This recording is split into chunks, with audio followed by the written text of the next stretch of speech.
부활의 축복이라는 제목으로 함께 말씀 나누기를 원합니다. 우리가 오늘 다 같이 찬송하고 예배를 드리지만 오늘은 예수님께서 사망 권세를 깨뜨리시고 부활하신 부활의 아침입니다. 신학자 칼 바르트는 기독교는 부활에서부터 시작된다 이런 말을 했습니다. 그러니까 기독교의 시작은 마치는 게 부활이 아니고 기독교의 시작은 부활이다 이렇게 말하고 있습니다. 오늘 이 부활의 주님을 우리가 마음껏 찬양하고 영광 돌려올 수 있기를 간절히 원합니다. 팀 켈러라는 분은 부활을 입다라는 이 책을 썼습니다. 이 부활을 입다. 아니, 부활을 입는 게 무엇인가? 여기에 이런 내용이 있습니다. 예수님의 부활은 신기한 마술이 아니라 침략이다. 예수님의 부활은 신기하게 없어졌다가 있고 이렇게 하는 마술과 같은 어떤 현상이 아니라 침략이다, 침략. 침략이 뭘까요? 바로 죽음의 사망의 권세에 놓여있던 우리에게 새 생명을 침략해 주신 거예요. 새 생명이 임하게 하신 거예요. 그래서 이거를 강한 단어로 침략이다 이렇게 표현을 하고 있습니다. 그러므로 오늘 저와 여러분들이 사망의 권세에서 부활의 주님의 새 생명으로 침략 당하신 줄로 믿습니다. 이런 부활을 믿고 살아가는 우리 모든 성도님들에게 부활의 축복이 오늘 차고 넘치기를 원합니다. 옆에 있는 분하고 같이 인사하겠습니다. 부활은 축복입니다. 인사하겠습니다. 네.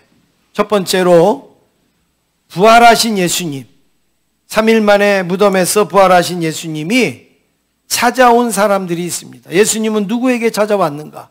예수님은 누구를 만나 주시는가? 첫 번째는 눈물을 흘리는 사람을 찾아오셨습니다. 11절 우리 함께 읽겠습니다. 11절입니다. 시작. 마리아는 무덤 밖에 서서 울고 있더니 울면서 부풀려 무덤 안을 들여다보니. 지금 이 마리아는 안식일이 지나기를 기다렸다가 안식일이 지나자 그 첫 시간에 이제 와서 무덤을 왔는데 놀라운 일이 벌어진 거예요. 이 무덤이 훼손이 된 겁니다. 훼손이 돼. 이곳에서는 땅 속에 이렇게 안치하는 게 아니라 이렇게 동굴 같은 데다가 안치하고 그리고 큰 돌로 이렇게 막는 게 이들의 장사인데 이 문이, 이 돌문이 이렇게 열려 있는 거예요. 그러니 여러분 이거 훼손도 보통 훼손이 아니에요. 엄청난 훼손이잖아요. 지금 그것을 보고 그 안에 들어가서 들여다보니까 아무것도 없어요. 예수님도 없고 아무도 없어요. 분명히 이거 예수님의 시신이 어디로 갔고 아니면 누군가가 가져갔든지 훔쳐갔든지 무슨 일이 일어난 거예요. 그래가지고 이 마리아는 그 모습을 보면서 막 눈물을 막 흘리는 거죠. 막 하염없이 눈물을 막 흘리고 있습니다. 사람들은 이렇게 이상하게 이 무덤에 애착을 많이 갖습니다. 무덤에. 무덤을 어떻게 하느냐. 어떻게 장사를 지내야 되느냐. 왜 무덤은 어떤 모습이어야 되고 뭐 해야 되느냐. 여기에 굉장한 관심이 있어요. 여러분 사실 다 사시고 죽으셨는데 여러분 무덤을 높게 하면 뭐하고 낮게 하면 뭐하겠어요? 넓게 하면 뭐하고 좁게 하면 뭐하겠습니까? 우리가 살아있을 때 정성을 다하고 살아있을 때 최선을 다하고 사랑하고 아끼는 것이 가장 중요한 것이지. 돌아가신 다음에 무덤을 뭘 어떻게 하는 거 물론 그 우리의 마음을 드리는 그런 모습이지만 여러분 거기에 너무 우리가 애착을 갖는 것도 사실은 어떻게 보면 우리의 삶에 조금 불필요한 모습도 돼요. 제가 장례를 이제 많이 이렇게 치르다가 보니까 요즘은 많은 분들이 화장을 하지만 예전에는 이렇게 매장을 많이 하지 않습니까?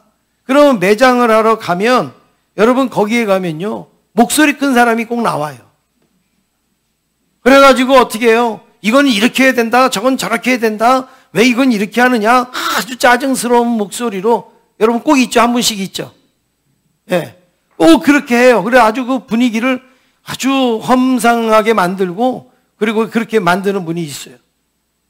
그냥 뭐 요거는 이렇게 하고 높게 했나 낮게 한다, 뭐를 하라, 그리고 예?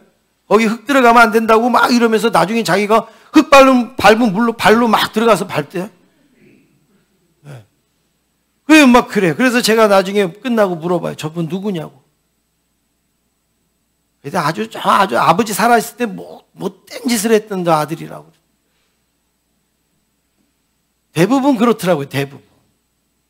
물론 정말로 살아계실 때도 잘하시고 그러다가 돌아가셔서도 잘하는 분들이 훨씬 더 많죠. 근데 제가 좀 과장되게 말씀드려서, 그렇게 보면 장례식장에서 이거는 되고 안 되고 이런 분들 보면 대체적으로 그런 분들이에요. 왜 그렇습니까? 이게 살아계실 때 못하니까. 이제 그렇게라도 참여하고 싶은지 그거는 모르겠지만 어쨌든 그래요. 그래서 우리가 어떻게 해요? 무덤이 훼손되거나 무덤이 뭐 망가지거나 아니면 무덤에 무슨 일이 일어나거나 뭐 이러면은요, 여러분 아주 뭐 몹시 흥분하고 이러잖아요. 그런데 예수님의 무덤은요, 돌이 옮겨졌어요. 돌이 옮겨졌어요. 아니 훤히 다 들여다 보여요. 그런데 안에 아무것도 없어요. 짐승이 와서 물어갔는지 누가 했는지 뭐 그냥 아무것도 없어요. 그러니까 이 마리아는 너무너무 마리아는 평상시 때도 예수님을 잘 숨겼던 사람이죠. 너무너무 눈물을 흘리면서 애통해하고 있을 때 예수님께서 뭐라고 말씀하는가? 15절 우리 함께 읽겠습니다. 15절입니다. 시작.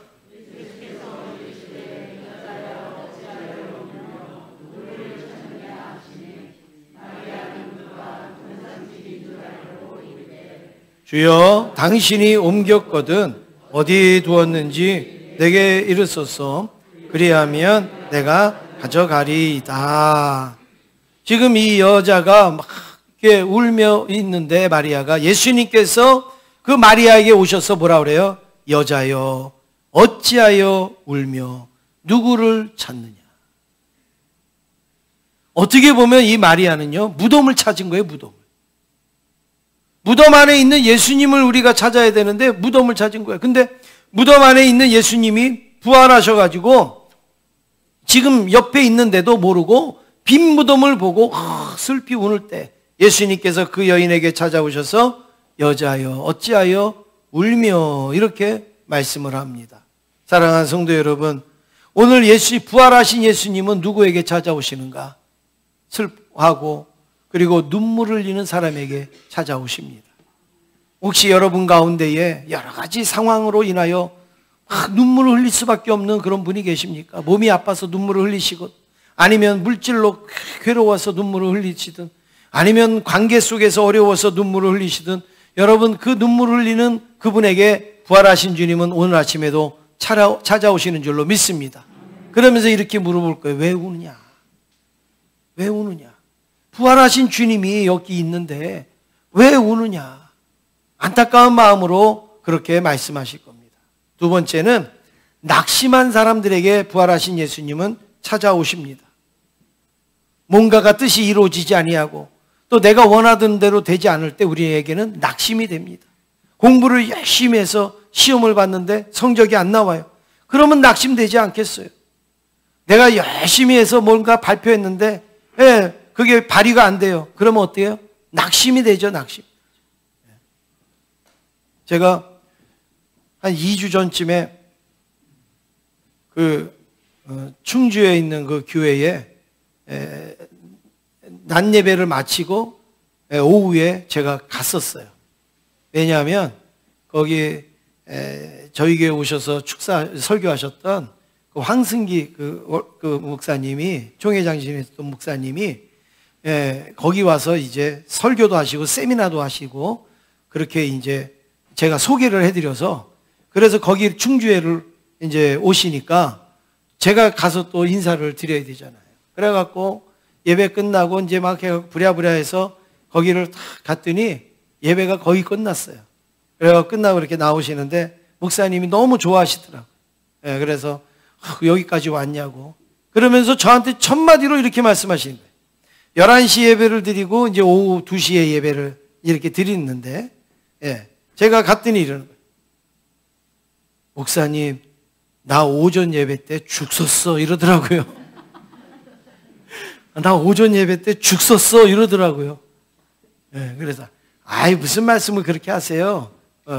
그랬더니 아우 내가 오전에 힘이 하나도 없고 맥이 없어서 아유 내가 어떻게 했는지 몰라. 내가 죽 썼어. 그러시더라고요. 근데 나중에 그 담임 목사님이 하는데 뭐라 그러냐면 오히려 오전 예배가 더 좋더라는 거예요. 예, 오히려 오전 예배에 더 좋았다라는 거예요. 여러분 사람은 그래요. 내가 뭔가를 목적하고 있고 이렇게 했는데 그거에 못 미치면 죽순 것 같은 거예요. 예, 낙심이 되는 거예요. 좌절이 되는 거예요. 오늘 이 본문에도 보면 낙심한 사람들이 나오는데 누가복음 24장 17절에 그 장면이 나옵니다. 한번 같이 읽겠습니다. 시작.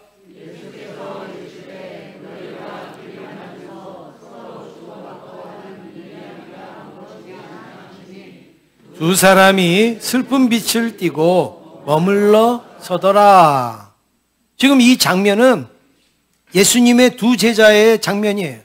예수님의 이 두 제자가 이제 슬픈 빛을 띠고 엠마오로 가고 있는 거예요. 예루살렘에서 엠마오로 지금 가고 있어요. 그런데 얼굴은 슬픈 빛을 띠고 약 거리로는 한 10km, 11km 이 정도 된다고 하는데 슬픈 빛을. 왜 그들의 얼굴에 슬픈 빛이 있었겠어요? 뭐 때문에요? 자기가 바라던 예수님, 자기가 믿고 따르던 예수님, 이 세상을 좀 어떻게 확 엎어놓을까 생각했던 그 예수님이 죽으셨잖아요. 그러니까 소망이 없는 거예요. 거기에 기쁨이 없는 거예요. 그러니까 예수님이 부활하신지도 모르고 슬픈 빛을 띠고 그리고 둘이서 이제 그 슬픈 이야기들을 하면서 거기를 내려가고 있었는데 그때 누가 같이 하셨는가? 부활하신 예수님이 같이 동행을 하셨어요. 낙심한 사람들, 슬퍼하는 사람들, 실망한 사람들에게 예수님은 함께 하고 계십니다. 여러분 혹시 여러분 삶 속에서 낙심되는 일이 있습니까? 내가 원하는 어떤 그 부분에 못 미치는 어떤 부분들이 있습니까? 낙심부터 하지 마세요. 실망부터 하지 마세요. 좌절부터 하지 마세요. 왜요? 부활하신 주님이 우리에게 있기 때문에. 부활하신 주님이 저와 여러분에게 함께 하시는 줄로 믿습니다. 부활하신 주님이 그 낙심한 사람들에게 찾아오셔서 그 낙심을 격려하시고 위로하신단 말이에요. 그러니까 낙심부터 하는 거는요, 여러분 신앙적인 게 아니에요. 낙심이 안 올 수가 없어요. 좌절이 안 올 수가 없어요. 오겠죠. 그렇지만 낙심부터 하는 거는 그건 신앙적인 게 아니에요. 제가 교회 일을 하면서도 저는 이렇게 얘기하는 거는 제가 별로 안 좋아합니다. 무슨 일을 할 때 이렇게 뭔가 이렇게 하자고 그러면 이런 거 있잖아요. 아우, 그거 어려운데요. 아우, 그거 안 될 것 같은데요. 아우, 그거 힘들겠는데요. 어디 관공서도 마찬가지. 가서 무슨 일을 하면 안 된다서부터 말하는 분이 있어요. 힘들다는 분부터 있어요. 어렵다라는 분부터 이야기하는 분이 있어요. 근데요, 여러분, 우리 교회도요, 처음 지을 때 안 되는 거 많았어요. 힘드는 거 많았어요. 근데 지어졌잖아요. 할렐루야. 예. 왜 안 되는 것부터 말하고, 못하는 것부터 말하고, 없는 것부터 말을 하냔 말이에요. 상황은 그렇지만, 얼마든지 거기에 소망도 있고, 또 방법도 있고, 그리고 기회도 있고, 그렇게 될 그런 것을 우리가 소망해야 되지 않겠습니까? 우리는 부활의 신앙을 갖고 있는 사람들이에요. 부활하신 주님이 우리를 만나주시는 사람들이에요. 그렇다고 무조건 안 되는 것도 다 된다고 그렇게 믿는다라는 게 아니라 여러분 일단 부활의 주님에게 맡기고 그리고 의지하고 또 한번 하나님 앞에 열심히 노력을 해보지도 않고 무조건 안 되겠는데요, 되겠는데. 그런데 나중에 보면 되잖아요. 그러면 제가 얘기해요. 안 된다며? 어렵다며? 못한다며? 근데 됐잖아요. 사랑하는 성도 여러분, 우리 이 낙심하는 것도요, 습관이 되면 안 됩니다. 낙심하는 것도요, 이게 우리가 몸에 배이면 안 돼요. 뭐 하면은 벌써 이 입에서부터 아이고서부터 나오고, 안 돼요. 못해요. 그런데 오늘 여기에도 마찬가지예요. 예수님께서 죽으셨다라는 것에 실망하는 이 제자들이 그냥 내려가고 있는데 거기에 누가 계셨는가? 부활하신 예수님이 함께 계셨습니다. 우리가 어렵다라고 생각하고 힘들다고 생각하는 그 자리에 누가 계시냐요? 부활하신 주님이 계신 줄로 믿습니다. 그 다음에 세 번째는 두려워하는 자들에게 예수님은 오셨습니다. 예수님께서 부활하신 예수님이 두려워하는 자들 20장 19절 말씀 우리 한번 같이 읽겠습니다. 시작.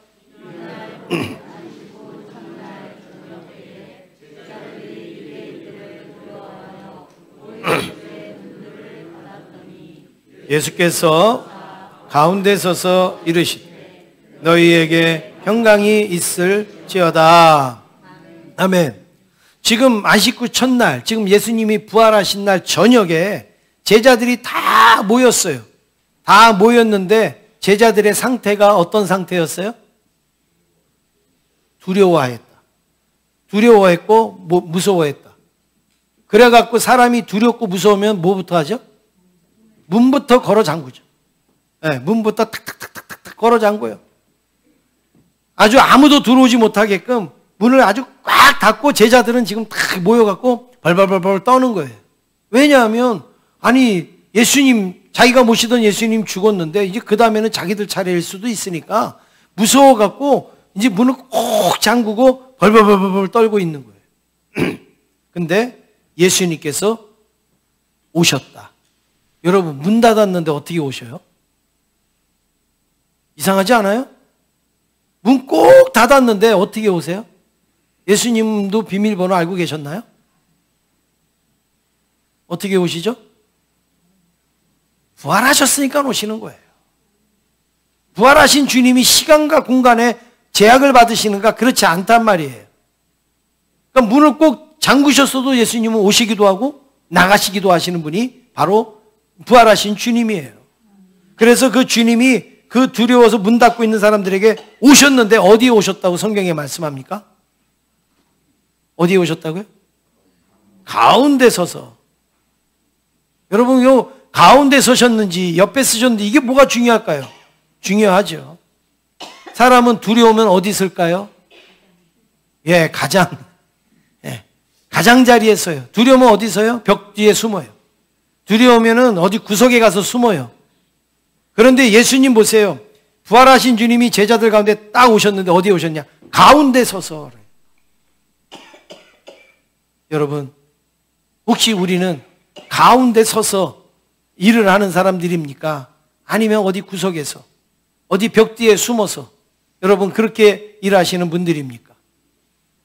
부활하신 주님은 가운데 쓰셨어요. 가운데. 그거 자체만으로도 제자들에게는 놀라운 힘이 되는 거예요. 부활하신 주님이 오셔서 구석에 서서 얘들아 나 찾았냐? 막 이래 보세요. 그러면 이게 뭐야? 이럴 거 아니에요.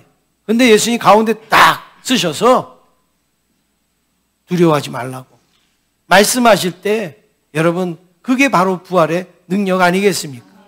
사랑하는 성도 여러분, 이 세상 살아갈 때 여러분 돈 없다고 가상히 쓰지 마세요. 여러분 건강 없다고 어디 저 구석에 가서 쓰지 마세요. 연세 많다고 어디 저 뒷변에 가서 숨지 마세요.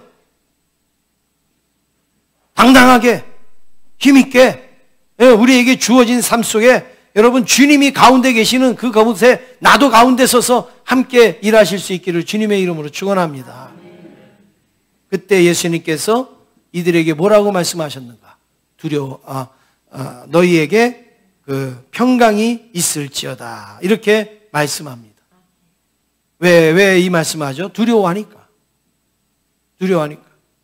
배고픈 사람에게 가장 필요한 게 내가 너를 배불리게 해줄게. 이거는 배고프다는 말이잖아요. 지금 두려워하고 있으니까 예수님이 오셔서 너희에게 평강이 있을지어다 이렇게 말씀하신 거는 그 사람들에게 가장 필요한 게 평강이었기 때문에 그렇습니다. 그 다음에 네 번째는 의심하는 사람들에게 예수님이 찾아오십니다. 오늘 요한복음 20장 뒤로 가셔서 27절에 보니까 도마에게 예수님이 말씀하시는데 함께 읽겠습니다. 시작. 도마에게 이르시되 내 손가락을 이리 내밀어 내 손을 보고 내 손을 내밀어 내 옆구리에 넣어보라. 그리하여 믿음 없는 자가 되지 말고 믿는 자가 되라. 지금 예수님은 도마에게 나타나셔서 그 도마에게 뭐라고 말을 하느냐? 너 손가락을 내 여기 못자국에다 넣어봐라. 너 손을 내 옆구리 창자국에다가 갖다가 넣어봐라. 예수님이 도마에게 이렇게 얘기해요. 여러분, 왜 예수님이 도마에게 이렇게 말합니까? 도마는 의심하는 제자였어요. 예수님이 오셨을 때 도마는 어딘가 잠깐 없어졌었어요. 그랬다가 오니까 제자들이 야, 예수님 오셨어. 부활하신 예수님 오셨어. 예수님이 여기 가운데 서셨다가 가셨어. 그럴 때 도마가 뭐라고 얘기해요? 에휴, 유령이겠지. 이제 헛것이 다 보이네. 이러면서 믿지를 않았어요. 내가 예수님 손에 손가락을 넣어보고 옆구리에다가 손을 넣어보지 않는 이상 나는 안 믿어. 이 얘기를 도마가 했어요. 그런데 부활하신 예수님이 도마에게 오셔서 어떻게 해요? 똑같이 말씀하셔요. 똑같이 말씀. 여러분 그런 경험 없습니까? 내가 어떨 때 믿음 없는 말을 했는데 어떤 상황 속에서 내가 믿음 없는 말을 내가 똑같이 해야 될 때가 있을 때가 여러분 있지 않아요? 그때 얼마나 부끄럽습니까? 얼마나 창피합니까? 내가 그때는 진짜 믿음 없어서 얘기를 했는데 나중에 보니까는 이게 정말 응답되어져서 내가 말할 때가 있단 말이에요. 그럴 때 정말 부끄러운 거예요. 이런 거예요, 이런 거. 내가 몸이 아플 때는 누가 옆에 와서 아유, 기도해. 기도하면 하나님이 힘 주실 거야. 그럴 때 아이고, 기도해서 힘 줄 것 같으면 다 기도하지. 이러고서 듣지도 않았어요. 그런데 내가 어느 날 나았어요. 나았는데 누가 몸이 아픈 거예요. 그럼 내가 가서 뭐라고 얘기해요? 기도해. 기도하면 나아. 여러분 그거 얘기할 때 옛날에 내가 그거 믿지 못할 때가 생각이 나잖아요. 그러면 부끄러운 거예요. 그러면 창피한 거예요. 그렇게 믿으면 되는 건데 내가 왜 그때는 못 믿었어? 내가 왜 그때는 그렇게 믿음을 가지지 못했어? 이렇게 여기는데 지금 도마가 그 입장이에요. 예수님이 오셔서 도마야 여기 못자국에 손 놓아봐. 이 옆구리에다가 손 넣어봐. 그럴 때 도마가 무슨 생각이? 자기가 했던 말이 생각이 날 거 아니에요. 야, 정말 예수님은 부활하셨네. 정말 예수님은 살아나셨네. 이렇게 고백하게 되는 거죠. 여러분 그렇습니다. 오늘 예수님은 우리가 믿지 못하고 의심이 많은 자들에게도 예수님은 오셔서 부활을 증거해 주시고 그리고 부활의 소식을 주시는 그 주님. 오늘 우리에게 두려움이 있든 낙심이 있든 뭐 또 의심이 되든 여러분 이거 다 내려놓고 부활하신 그 주님께 영광을 돌릴 수 있기를 간절히 원합니다. 두 번째로 그러면 부활하신 예수님이 오셔서 뭘 주시느냐 이거예요. 어떤 축복을 주시는가? 부활하신 주님이 우리에게 주시는 축복이 무엇인가? 첫 번째는 예수님 자신을 보여주시고 있습니다. 예수님 자신. 죽은 줄 알았던 예수님, 땅속에 묻힌 줄 알았던 예수님이 부활하신 모습으로 오셨어요. 여러분 그 모습을 볼 때 어때요? 너무나도 기쁘죠. 너무나도 감사하죠. 그럼 그게 바로 축복이에요. 부활하신 주님을 만날 수 있다는 게 그게 축복이에요. 그래서 14절부터 오늘 요한복음 27절까지에 보면 부활하신 예수님이 사람들에게 나타나셨는데 몇 번이나 나타나셨는가? 부활하신 당일날에는요 5번이나 나타나셨어요. 그리고 당일 그 다음으로 나타나신 것은 몇 번 나타나냐? 6번 나타나셨어요. 그러니까 공식적으로 11번 예수님께서는 그 부활하신 몸으로 나타나셔서 그 자신을 보여주셨어요. 이게 축복이에요. 이게 축복. 예수님 죽으신 줄 알았는데 우리 내 눈앞에 나타나는 여러분 이게 얼마나 큰 축복입니까? 그래서 그 11번을 어떻게 나타나셨는가를 제가 아주 간략하게 말씀드리면 막달라 마리아가 무덤에 왔을 때 보여주셨고 그리고 막달라 마리아 그 뒤편에 있었던 또 다른 여인들에게 예수님은 보여주셨고, 그리고 이 마리아가 가서 그 베드로에게 얘기해서 그 베드로가 또 예수님의 그 부활하신 것을 보았고, 그 다음에 아까 말씀드렸듯이 엠마오로 내려가던 낙심한 그 두 제자에게 예수님은 보이셨고, 그 다음에 또 누구에게 보였죠? 의심하던 도마에게 그 예수님 자신을 보여주셨고, 그리고 도마가 없는 그 자리에 예수님께서 또 부활하신 몸으로 나타나셨습니다. 그리고 디베랴 호숫가에서 고기를 잡던 7 제자들, 나 고기 잡으러 갈래 이랬던 제자들에게 예수님은 보여주셨고, 그리고 그 이후로 예수님은요 500여 형제가 기도하는 가운데 부활하신 예수님이 나타나셨어요. 500여 형제가.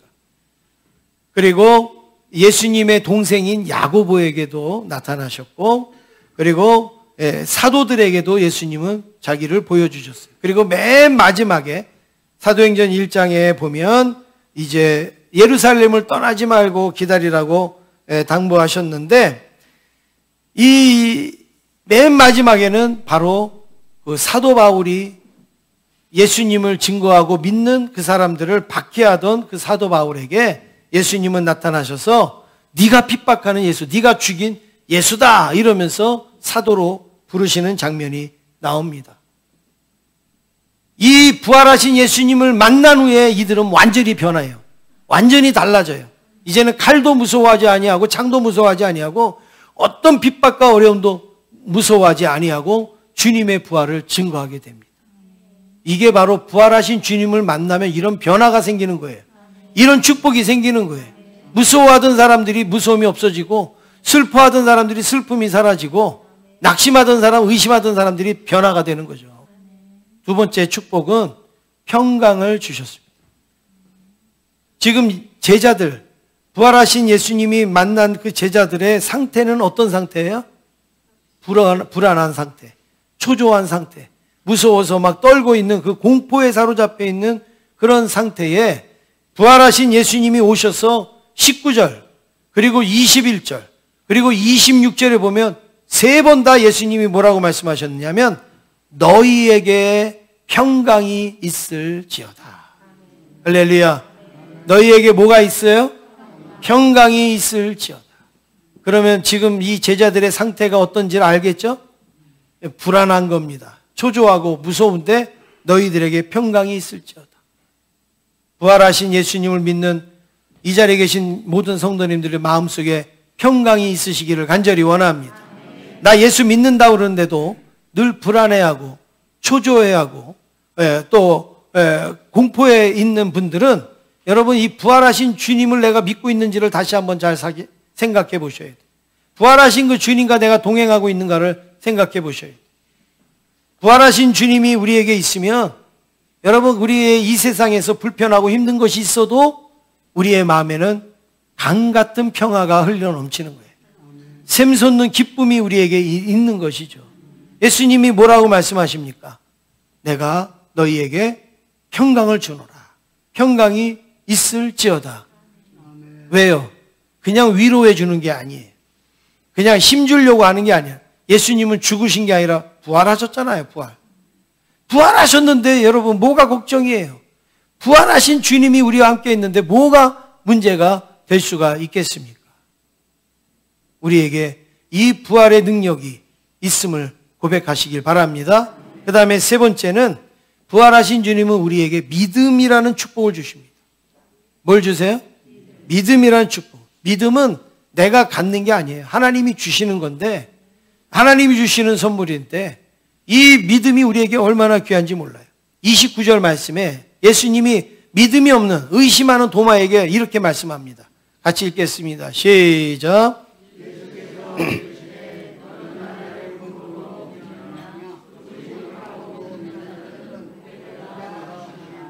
예, 안타까운 마음으로 도마에게 말씀합니다. 너 나를 본고로 믿느냐? 내 손에 못자국을 보고 내 옆구리에 이 창자국을 보고 그제서야 네가 믿느냐? 그런데 그거보다 더 좋은 믿음이 뭔 줄 알아? 안 보고도 믿는 거야. 눈으로 확인 안 하고도 믿는 거야. 네. 현실로 나타나지 않아도 믿을 수 있는 게 그게 진짜 복된 믿음이야. 예수님이 그런 말씀을 하고 있습니다. 여러분, 그 믿음을 가진 사람들이 누구예요? 여러분이에요, 여러분. 우리예요. 우리 예수님의 손에 못자국 봤어요? 옆구리에 창자국 봤어요? 안 봤잖아요. 그런데 예수님 부활하신 거 믿어요? 믿잖아요. 그러니까 우리가 복된 거예요, 우리가. 도마는 부활하신 예수님이 오셨다고 하는데도 안 믿었잖아요. 근데 우리는 그거 하나도 안 봤는데도, 수천 년이 지났는데도 우리는 부활하신 예수님을 믿어요. 여러분, 이 믿음을 누가 주셨는가? 하나님이 주신 거예요. 이 믿음의 은혜가 우리에게 축복된 줄로 믿습니다. 네 번째로 우리 부활하신 주님은 우리에게 어떤 축복을 주시는가? 성령을 주십니다. 성령을 주세요. 이 성령은 22절에 보니까 예수님께서 성령을 받으라 이렇게 말씀하셨어요. 예, 너희에게 성령을 받으라 이렇게 말씀하셨는데, 성령은 뭐냐면 여러분, 믿음을 움직이는 그 힘을 그게 누가 주시냐면 성령이 주시는 거예요. 성령이. 만약에 저한테 누가 뭐 한 3억짜리 되는 차를 주셨다. 누가 한 3억짜리 되는 차를, 저는 아직 보지도 못했지만 뭐 예를 들어서 그런 차를 주셨다. 근데 제가 기름을 살 돈이 없어요. 그러면 여러분, 제가 그 차량을 운행을 할 수 있어요, 없어요? 없어요. 3억짜리 차 그냥 집에다 모셔다 놓고 맨날 먼지 닦고 뭐 이거만 하는 거지, 내가 이걸 딱 시내에 몰고 다니고 저기 어디 고속도로를 끌고 나갈 수가 없어요. 뭐가 없어요? 기름이 없으니까. 마찬가지예요. 우리에게 이렇게 믿음이 있지만 이 믿음이 믿음되게 하는 것은 성령님의 역할이에요. 그래서 우리에게 주신 이 믿음이 우리가 이해가 되어지고 깨달아지고 그리고 믿게 되고 막 이런 작용은 누가 하느냐면 성령님이 하시는 거예요. 그래서 여러분, 그 김익두 목사님 제가 새벽에 말씀드린 적이 있는데, 그분의 일화가 많이 있어요. 이제 그 소알론이라는 그 선교사님이 와가지고 막 이렇게 전도할 때에 이렇게 종이에다가 이렇게 전도지에다가 이제 써가지고 이렇게 전하면서 예수 믿으세요, 예수 믿으세요, 예수 천당, 불신지옥 이러면서 전해주니까 이 김익두 목사님이 전도지를 딱 받고 어떻게 했느냐, 싹 비비더니 하고 코를 푸는 거예요.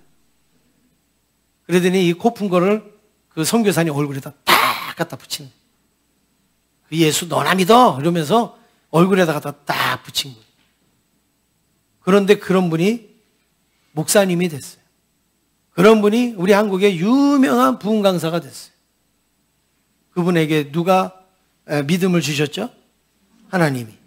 그리고 그 믿음이 작용하게 한 건 누구죠? 성령님.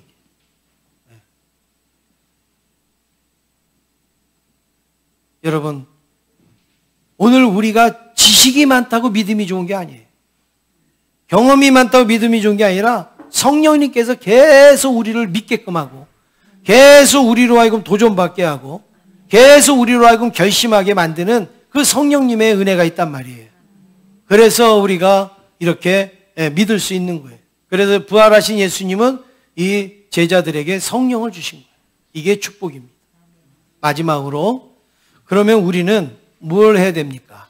부활을 증거하는 신앙이 돼야 됩니다.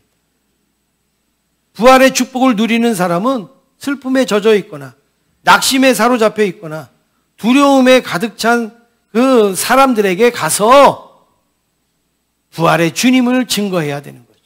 부활의 소식을 알려야 되고, 그리고 우리의 모습 속에서 부활의 영광이 드러나야 되는 거예요.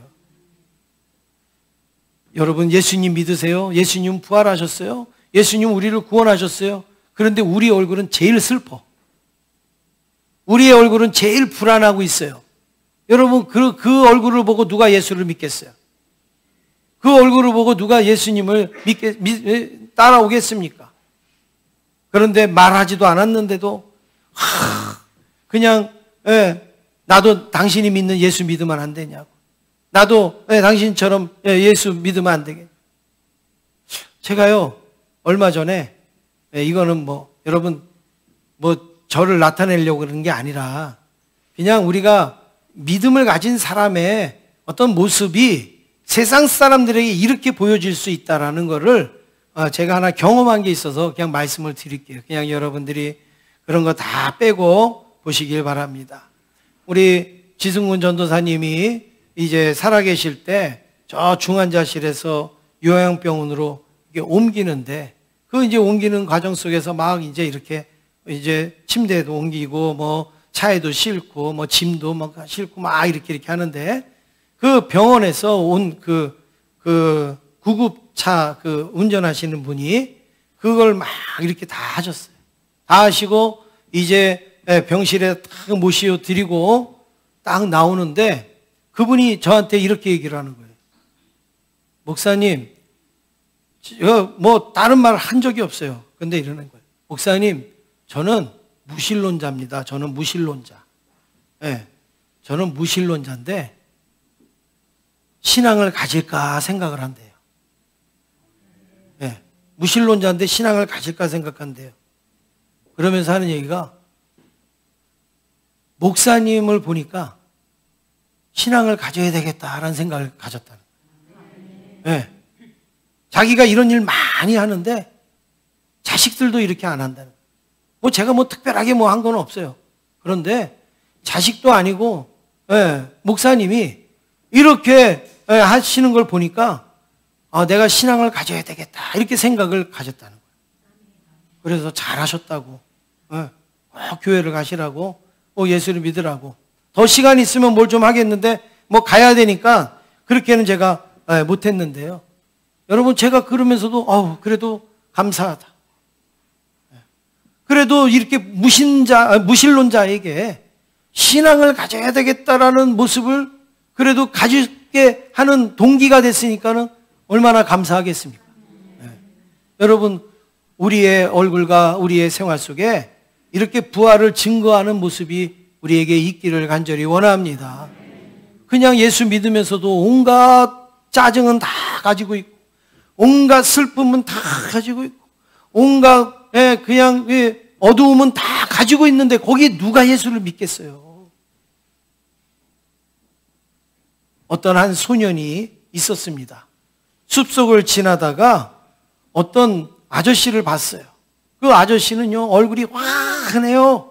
너무너무 막 얼굴에 기쁨이 있어요. 어떤 나무를 다 보면서 아주 얼굴이 막 밝아요. 환해요. 막 기분이 너무 좋아요. 그래서 이 소년이 물어봐요. 아저씨는 뭐가 이렇게 기분이 좋아요? 뭐가 이렇게 즐거워요? 그랬더니 야, 이 나무 봐라. 이 나무는 노래하는 나무란다. 이 노래하는 나무를 보니까 내가 너무 기뻐. 내가 너무 즐거워. 이 나무가 노래하는 나무예요? 그래. 이 나무는 아주 아름다운 노래를 하는 나무야. 그리고서 내려갔어요.